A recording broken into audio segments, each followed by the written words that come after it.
So the three of us were involved in the Conflict Memory Displacement Project, as well as two others who can't be here today, and those are Gargi Bhattacharya and Federico Oliveri. And so I'll be talking a little bit about the fieldwork we did for the project.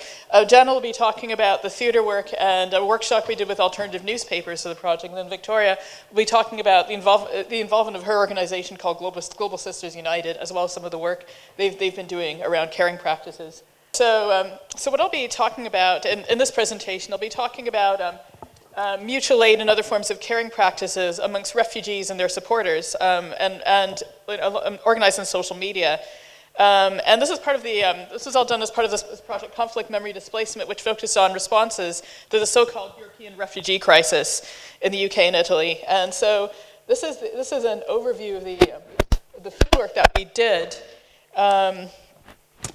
So what I'll be drawing on here will be the material from interviews with refugees in Birmingham, Nottingham in the UK, and Bologna and Pisa in Italy, as well as some of the online ethnography of refugee solidarity groups. So what will be central to this paper will be how refugees, who are those who are at the sharpest end of the system, share information and facilitate mutual support in response to an immigration system which is often impenetrable, arcane, and cruel. And so in the absence of accessible and legal means for people to seek protection, refugees and their supporters had to rely on corporate platforms such as Facebook and WhatsApp, and in some cases literally for their lives. So refugees in the UK and Italy are dealing with an immigration system which they found confusing, frightening, and arbitrary in terms of decision making, and often didn't have access to legal advice. And this was even more difficult for those who were struggling with English or Italian. And so mutual aid and information became vital, particularly from friends or relatives who successfully claimed asylum. For example, one participant who is from Afghanistan but is now living in Bologna mentioned receiving advice from his cousin about how to behave in the interview. And this is the interview where you try to claim asylum. As well, there was another participant in Nottingham also mentioned belonging to a WhatsApp group which included people who had been through the system, who shared information and advice about how to claim asylum.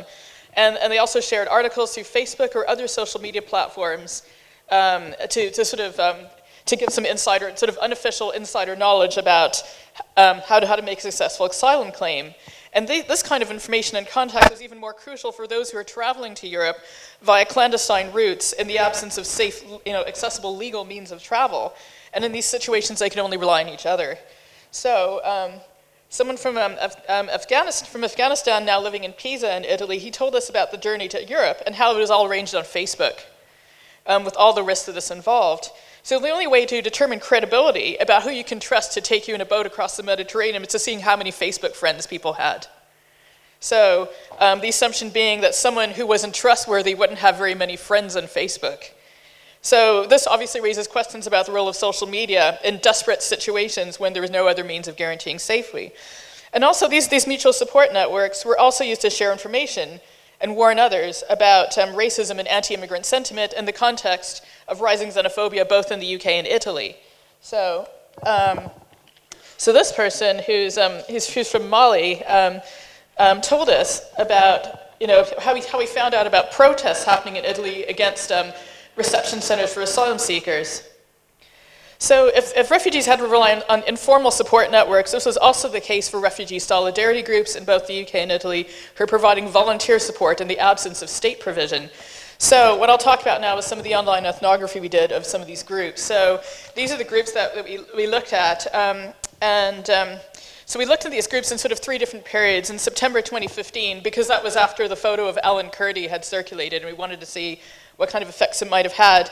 And then in May 2016, and then we wanted to look at what would happen when asylum seekers came to the UK and Italy, and so they were no longer distant others, but also when the moral panic started to start around the Paris and Brussels terrorist attacks. And then in September 2016 to look at how this unfolded.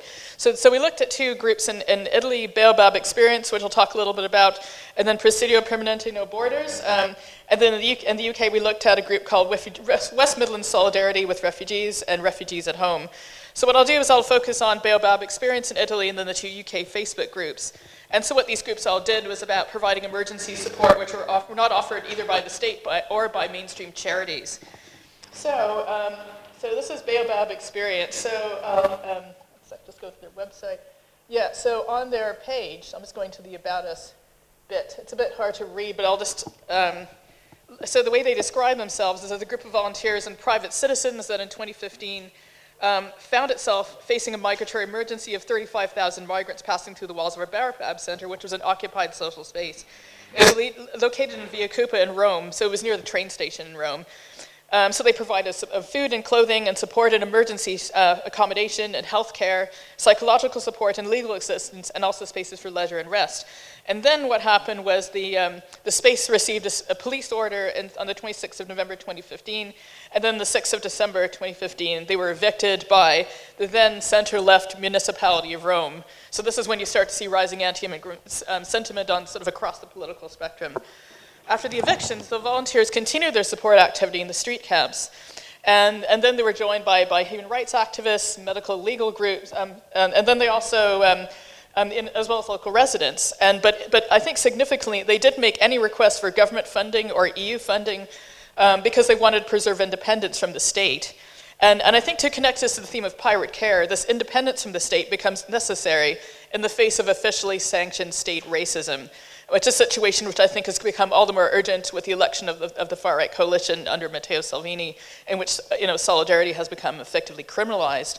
So as they declare on their website, I'll just go back here. So their initiative is to provide it's a clear response to the institutional breakdown in which the grassroots identity is important, and they also reject the restrictive environment of the formal reception centers in Italy. And so in the beginning, they used their Facebook page to share information and news and mobilize people and put out calls for support. And they often put out requests for specific items like shoes or backpacks or medicines or food.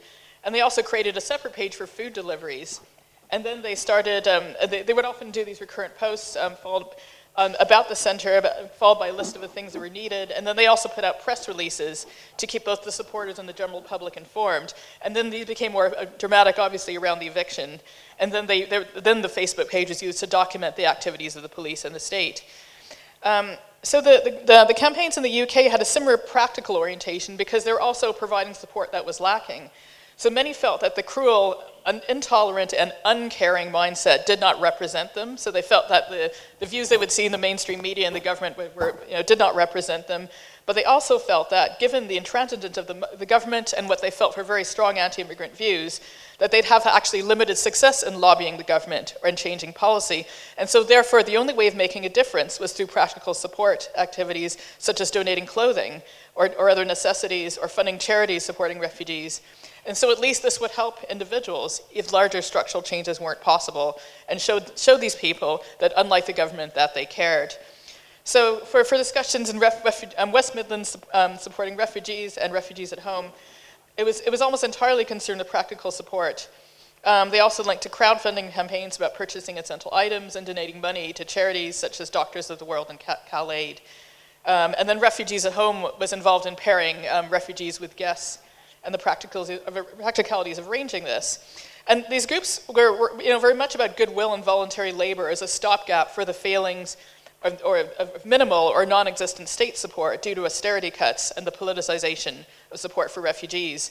So many of the people who were supported by Refugees at Home had fallen through the cracks. They had recently claimed asylum and they were waiting to be allocated housing, or they'd been recently granted refugee status and their benefits were being immediately withdrawn, meaning that they were effectively homeless. So for Baobab Experience, many of the other posts, and including in the sample, they published a lot of very simple testimonies of people volunteering. So sharing accounts of welcoming asylum seekers on Facebook can be understood as a way of basically reflecting on experiences, including and encouraging solidarity and sending positive messages. And one thing that I would have to say about all these groups is that the tone, people were trying very hard to be positive. And they're trying to encourage each other in a difficult climate. And they seemed aware that they held minority viewpoints, particularly in response to public opinion, which was widely perceived as hardening towards immigrants. And so 2 periods in the sample coincided with the Brexit vote and the election of Donald Trump as US president. And so group members, they seemed quite demoralized by these events, but they saw the support. that they were giving as providing hope. And so I think this quote kind of sums up. This is the day after Donald Trump was elected. They say, maybe we can't affect geopolitics or turn the clock back, but we can help individuals. So this summarizes the kind of ethos of the group. And I think just to conclude, I think we can see these groups as a response to the institutional failures of migration governance, as these collapse under the contradictions of meeting both humanitarian and securitarian demands. There are questions about how these initiatives could be seen as legitimizing lack of government responsibility for refugees in both countries, as they basically involve citizens volunteering to fill the gaps left by the state, along the lines of what former Prime Minister David Cameron called the big society. However, in this situation, people are forced to work outside state funding and state structures, given the official sanctioning of racism and xenophobia in both countries. And also, I think what Valeria mentioned earlier about sort of the criminalization of care, how the mechanisms of what's called the hostile environment, imbricates the support structures of the state and the voluntary sectors in processes of surveillance, detention, and deportation. So for refugees and their supporters, this meant setting up ad hoc systems of care and mutual aid to share information, goodwill, and practical solidarity. Social media platforms such as WhatsApp and Facebook often became useful in coordinating the support. In the absence of state support or legal means to procure, indicators of the sharing economy, such as the number of Facebook friends, became the only measure of trustworthiness. However, it's important to consider the wider implications of the situation where people are forced to reply on platforms which are owned by publicly accountable Silicon Valley tech giants. Social media platforms have on one hand, facilitated mutual aid and solidarity actions, but they've also been controversial recently for the role in data mining, fake news, hate speech, and undermining democratic processes. And they're run by companies which are not publicly accountable. And I think all this reveals the fundamental ambivalence of the internet, and particularly social media platforms, as Whitney Phillips and Ryan Milner have argued. So I think we need to ask about the implications when these platforms become the only means to organize support, and when institutions fail, and when people fall through the cracks. Okay, that's it. Okay, thank you, and thanks, Kirsten, for that introduction to the project. I'm Janna. This is Victoria.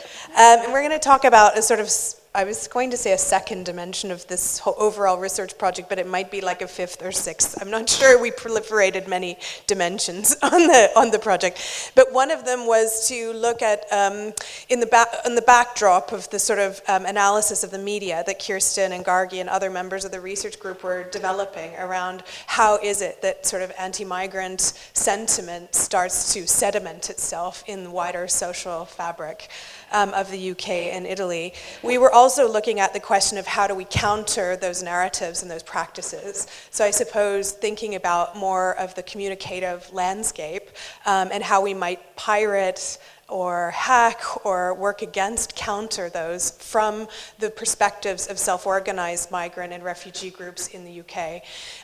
So that was a really important part of the project. Was this is a co-research project with 3 different self-organized migrant refugee groups, one of them being BARA, who aren't with us today, but based in Birmingham, another called Implicated Theatre, who are based in London, and Global Sisters United, from which Victoria is with us today. So Victoria's going to say a few words about Global Sisters, and then we're going to talk about the sort of process that we were in together.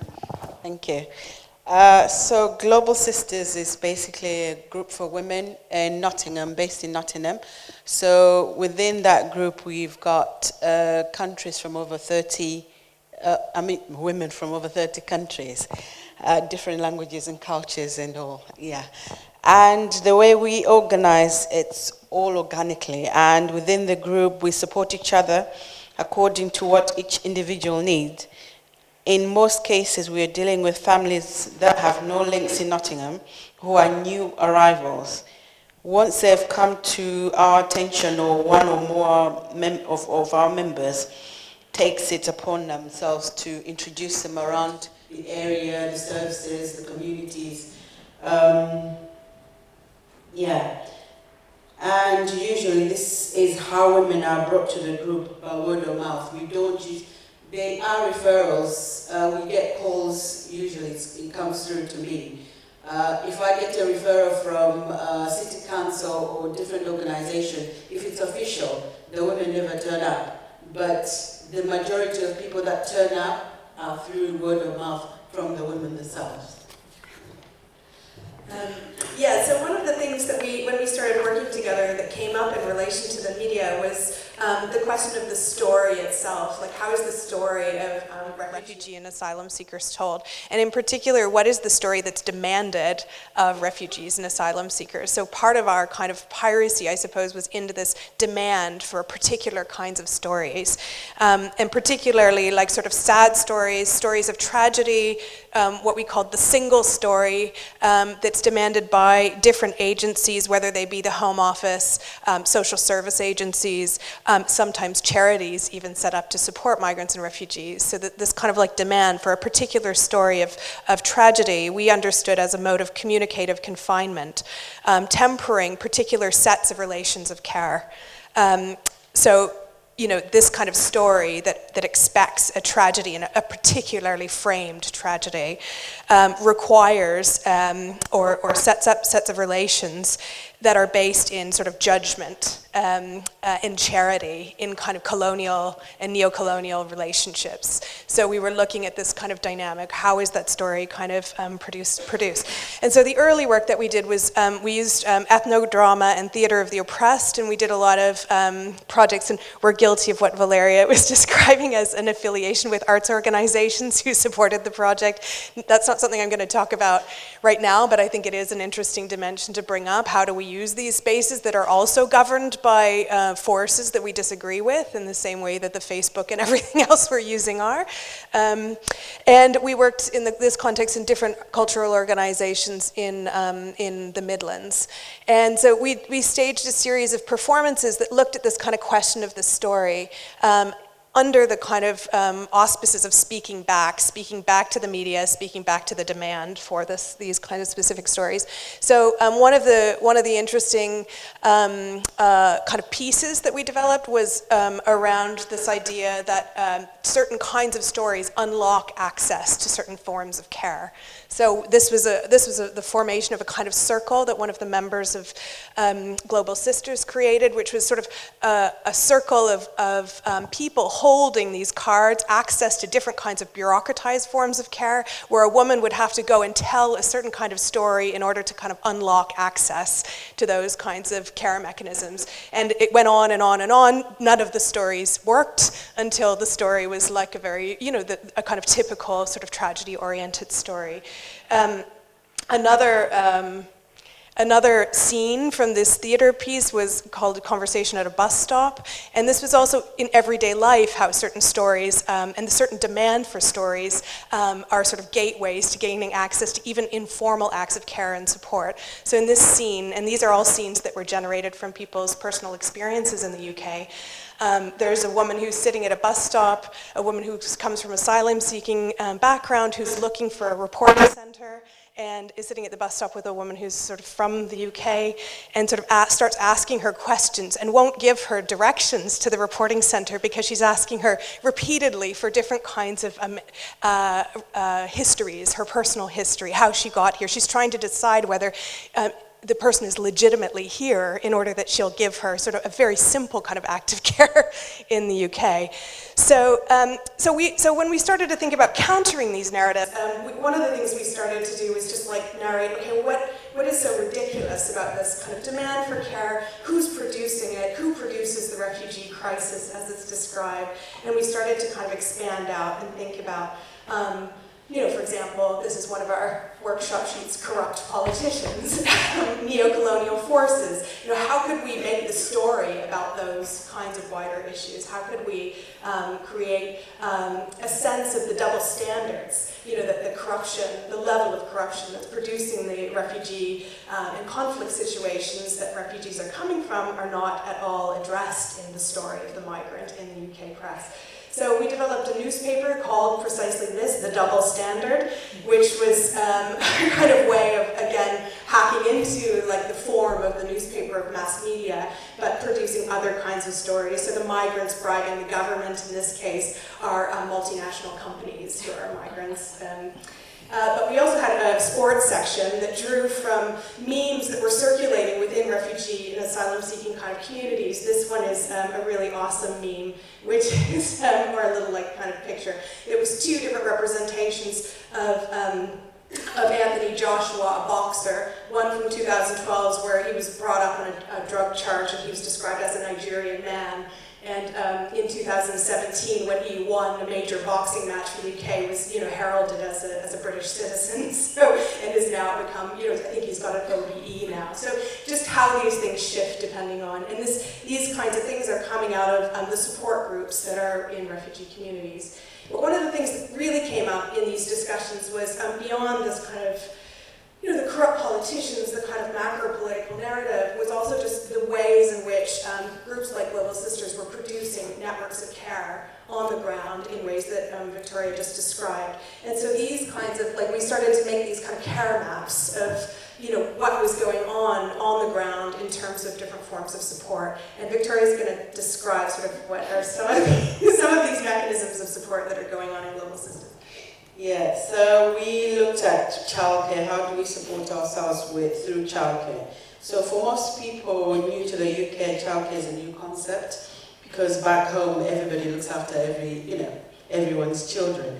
But having no one to entrust their children can be very daunting, as most, if not all, appointments that people have to attend, they don't allow children.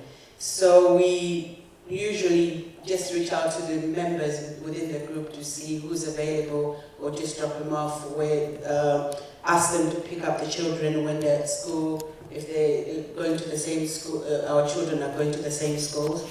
And then there's collective shopping and cooking. On a NAS support, or Section 4, the money that people receive under that, or basic income, people can't afford the fresh food, like the African food that they want to cook, because they're not used to the fish and chips every day, or nuggets or whatever. So what people do, sorry.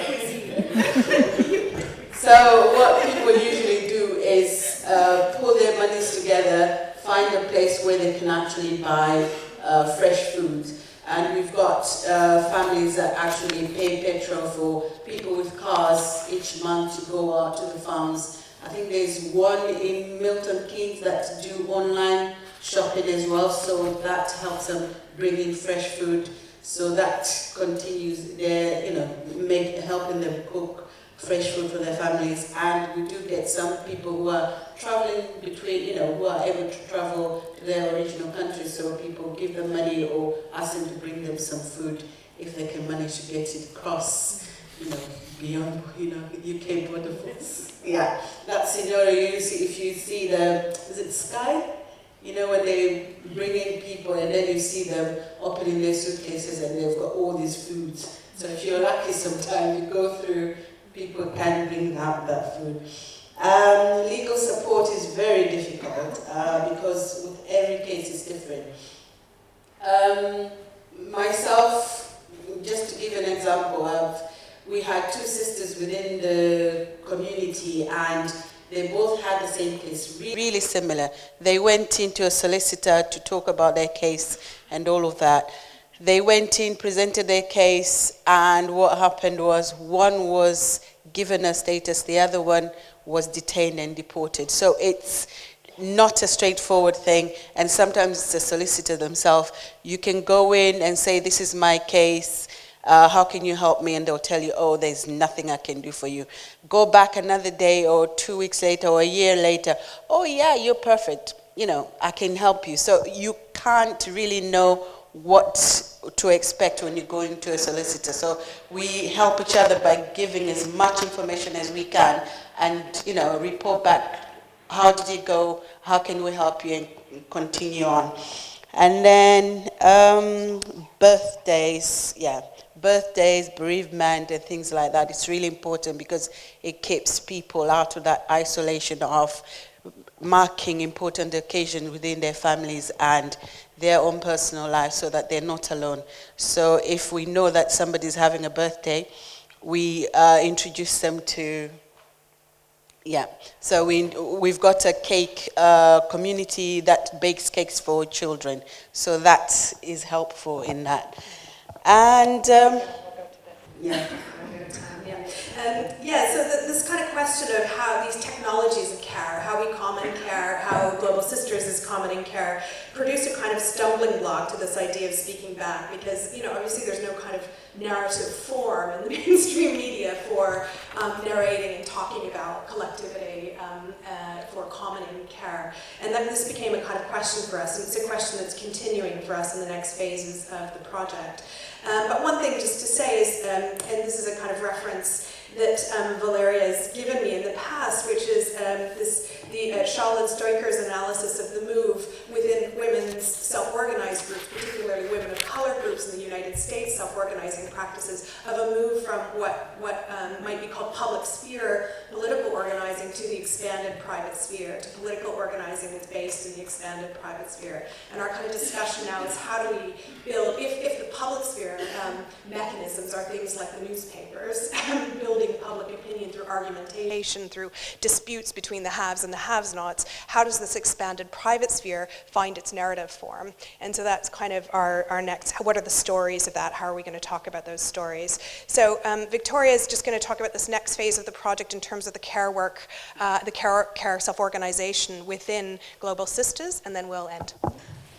I'll just squeeze through that. So we developed a project called the Zamba Project. So these are women who are trained to look after pregnant women, but we're looking at finding a project that is going to be a foundation for different areas of supporting each other.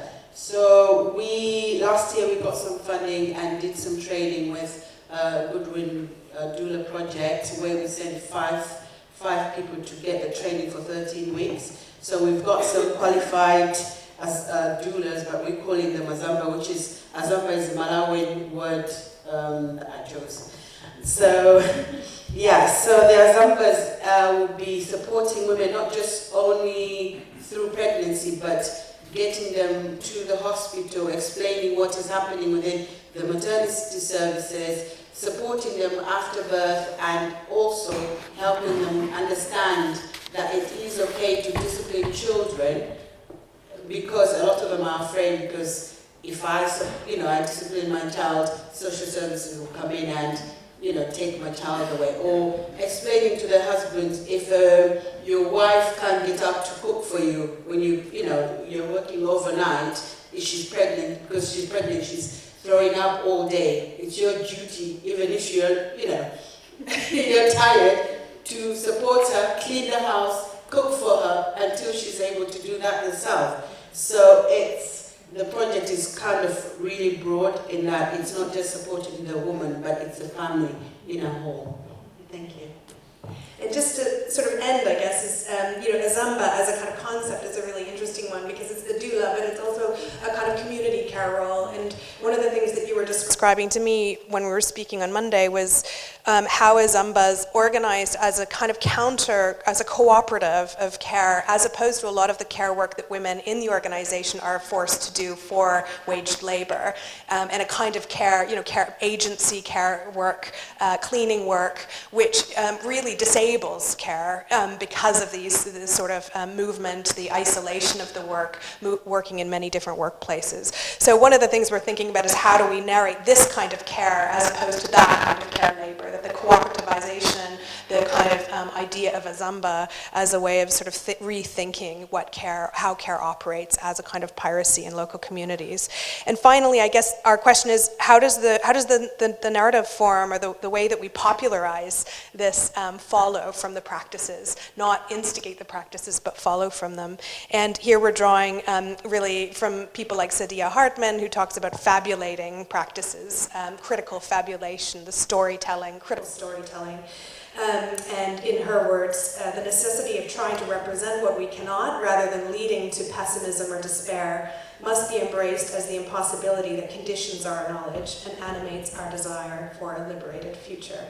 So we'll end there. Thank you.